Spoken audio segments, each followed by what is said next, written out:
इस रैली के संयोजक भाई कुलदीप बिश्नोई जी से आग्रह करूंगा वो आए, लेकिन आप ध्यान रखियो हमारे अध्यक्ष जी का जो समय है वो प्रधानमंत्री जी के आने का पहले का है, इसलिए आप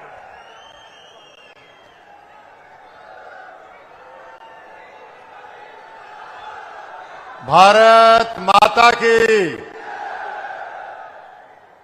मुझे कहा गया सम्मानित मंच,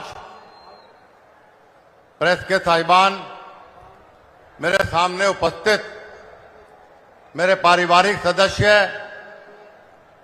बुजुर्गों, माताओं, बहनों, नौजवान साथियों और प्यारे बच्चों, सबसे पहले तो आप सब इतनी भारी तादाद में अपना साथ, अपना सहयोग, अपना आशीर्वाद देने तो यहां पर पधारे हैं।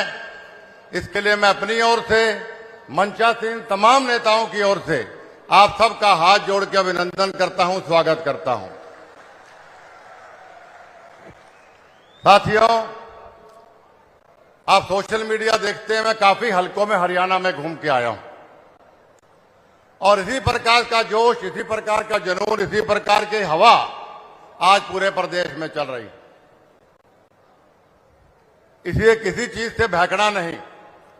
अभी मैं और कैप्टन साहब बात कर रहे थे कि लोग गुमराह करते हैं, कांग्रेस वाले कुछ दुष्प्रचार करते हैं मेरे बारे में, उनसे आपको बचना।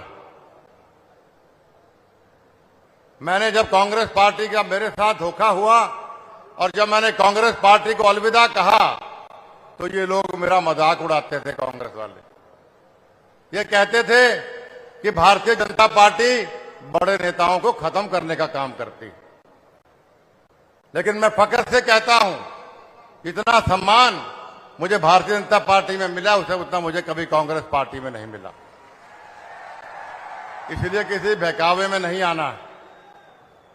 चाहे वो इस रैली का संयोजक बनाने की बात थी, चाहे चुनाव का कन्वीनर बनाने की बात है, चाहे टिकट वितरण कमेटी का मेंबर बनाने की बात है, चाहे राजस्थान में चुनाव में सह प्रभारी बनाने की बात है, पल पल हर पल मुझे उन्होंने सम्मानित किया। और आज जो ये लोग ये जो अफवाह फैलाते हैं उनके मरोड़े लग रहे हैं। उस पर एक शेर मुझे याद आ गया कि बात जहर की नहीं थी वो तो मैं पी गया, बात जहर की नहीं थी वो तो मैं पी गया, लेकिन कांग्रेस वालों के तकलीफ तब हुई जब कुलदीप बिश्नोई फिर भी जी गया। साथियों, आप मेरे काफी साथी, मेरे संघर्ष के साथी भी हैं, मेरे साथ लाठियां भी खाई, रथ यात्रा, ट्रैक्टर यात्रा, कुलदीप चले चौपाल के और कार्यक्रम, जलपाल समारोह के माध्यम से हर जगह आपके साथी, आप सब भी और आपके कितने साथी और आप मेरी ईमानदारी के गवाह। साथियों, मेरी ईमानदारी की आपने लाज रखनी। मेरा 37 साल का राजनीतिक इतिहास, मेरा दामन पाक साफ है। मैंने हमेशा आपकी लड़ाई लड़ी और मैं आपको आज मंच के माध्यम से कहना चाहता हूं कि ये सब पे भरोसा कर लेना, लेकिन कांग्रेस पार्टी पे साथियों भरोसा मत कर लेना। मुझे आज भी याद है जिस वक्त मैं भिवानी से सांसद था और ये आज ये किसानों की बात करते हैं, ये किसानों की बेशकीमती जमीन ये SEZ के नाम पे नीलाम कर रहे थे।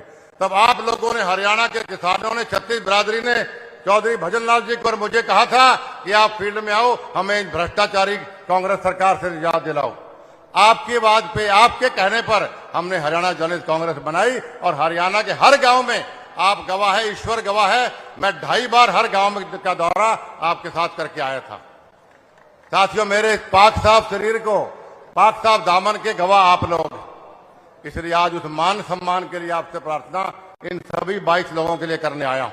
और साथ में जो आज हमारी बात सुन रहे हैं हरियाणा के बाकी जो चौधरी भजनलाल जी के अनुयायी हैं, जो मेरे संघर्ष के साथी हैं, उन सबसे मेरी पुरजोर हार की ओर प्रार्थना है कि हमें भ्रष्ट कांग्रेस सरकार के निजात दिलाते हुए तीसरी बार नायब सैनी जी की ईमानदार सरकार को हमें बनाना है। यही सच्ची श्रद्धांजलि चौधरी भजनलाल जी के लिए होगी, यही सच्ची श्रद्धांजलि मेरी ईमानदारी के लिए होगी।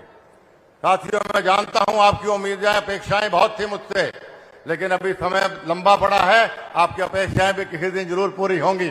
एक शेर इस पे कहना चाह के अपनी बात समाप्त करूंगा कि माना औरों जितना पाया नहीं मैंने, माना औरों जितना पाया नहीं मैंने, लेकिन गर्व से कहता हूं गिर के कुछ उठाया नहीं मैंने। मेरी राजनीति ईमानदारी और सिद्धांतों की रही और वही राजनीति आगे करूंगा। आप इतनी भारी संख्या में हम सबके बुलावे पर यहां पर आए हैं, आपका मैं आभार व्यक्त करता हूं। और माननीय नरेंद्र मोदी जी जब आएंगे, मेरी आप सबसे प्रार्थना है, जिस प्रकार आप एक गर्म जोशी से किसी परिवार में स्वागत करते हैं किसी बड़े का, उतनी जोश और खरोश से आप उनका स्वागत करें। आपका बहुत बहुत धन्यवाद। जय हिंद, नमस्कार।